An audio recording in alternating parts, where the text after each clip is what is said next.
Good afternoon, students. Welcome back in the today's second lecture. I hope in the morning lecture you have gone through the concept that we discussed regarding tie breaking in the simplex method.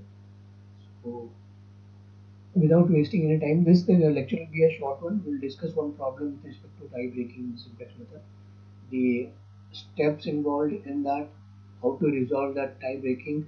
You can pause the video and just go through the theory content I have explained, the procedure, the steps in the morning lecture. But in case if you have not gone through it, you can pause the video and just go through it. It is very simple. It is almost same as that of it is simplex method, but the only difference is how we resolve when we encounter a tie while calculating the ratio. So these are the steps for that. I'll just quickly glance through it again. Uh, when you encounter a tie or degeneracy, we pick up the rows for which the minimum non-negative ratio is same. So, for example, let us say that level the row 1 and row 3 they are tied. Okay, so here once you encounter the rows are having a tie, that is the ratio, tie in the ratio, rearrange those columns of the usual simplex table so that the column forming the original unit matrix, or also known as identity matrix, comes first in the proper order. This is nothing but in the simplex method we used to form the columns as x1, x2, and then the slack variables s1, s2, and s3. Right. So in this case, once you encounter there is a tie, you have to rearrange those columns to S1, S2, S3, and then X1, X2.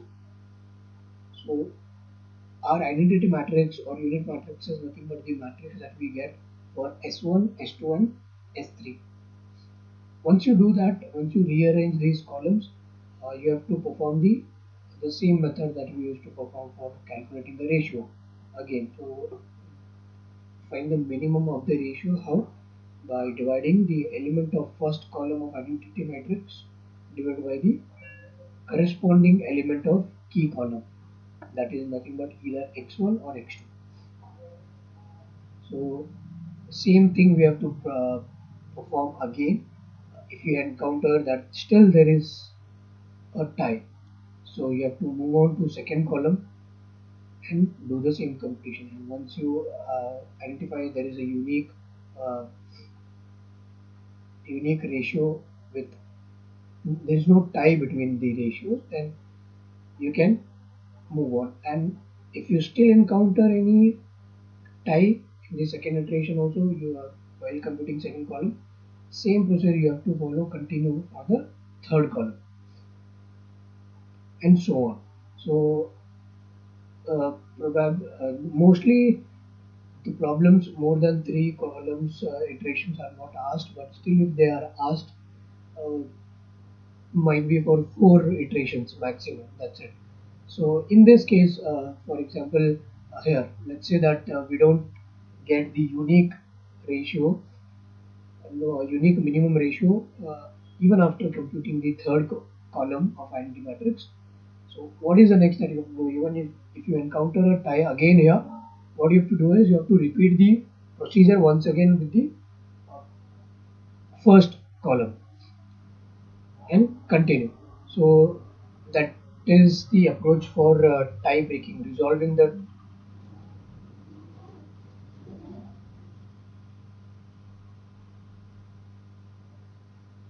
So that is the approach for resolving the tie breaking in simplex method. So we'll just go through this problem, how it is.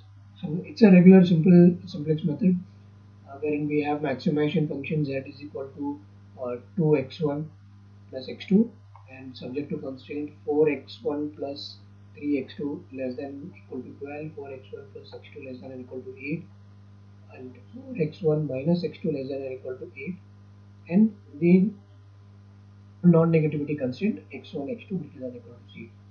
So once you do the procedure remains same. You have to convert the given function into standard functions, bring it to a standard form by adding the slack variables and converting those inequalities into equalities, and uh, maximization function is again reframed. We have a objective function which is reframed according to the slack variables, updated objective function. Yeah, again the procedure remains same like simplex method. We plot an initial table with the coefficients of S1, S2, S3 on one side, and x1, x2, and also S1, S2, S3 on the other side. And the basis values are taken here, which is nothing but your right hand side values. Right. So once you plot those coefficients, these values, you know it.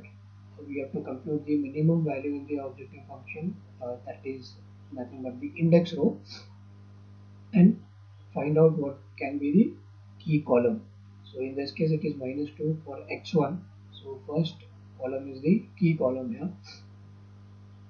And once you compute the key column, next step is to compute the ratio. Once you compute the ratio, you can see in the previous cases we used to get a ratio, all three ratios or all two ratios, which however many were there, as all unique. But in this case we can see in the first row we have 3, and second and third row we have ratio as 2. So there's a tie. Now once we encounter that there's a tie, you can just go through the steps. That is, I'll just quickly walk through it again.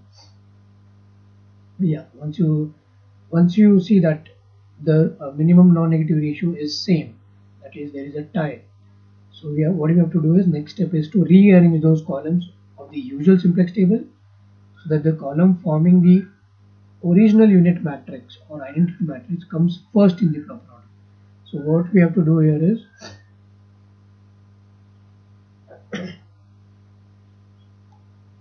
this identity matrix S1, S2, S3 is rearranged, and x1, x2 is brought on the right side. So you can see here in this table, in this iteration, S1, S2, S3 is brought here, and x1, x2 is kept here with same values. Now our column moves from first row to the fourth row.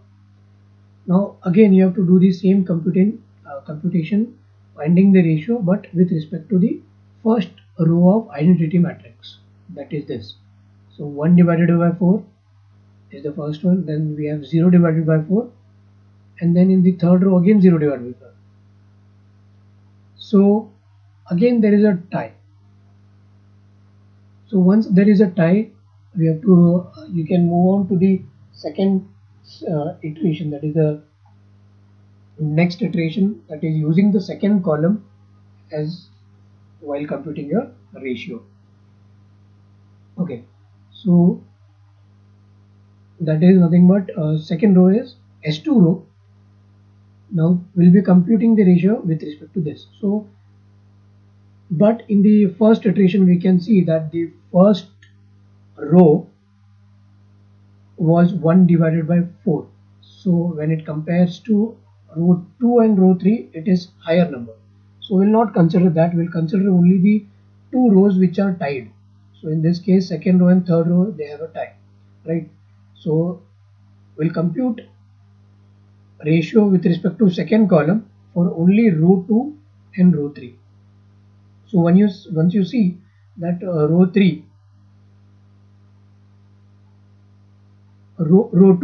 2 has 1 here and row 3 has 0 here. So when you divide 1 divided by 4, you get 1 by 4, and 0 divided by 4 again you get 0.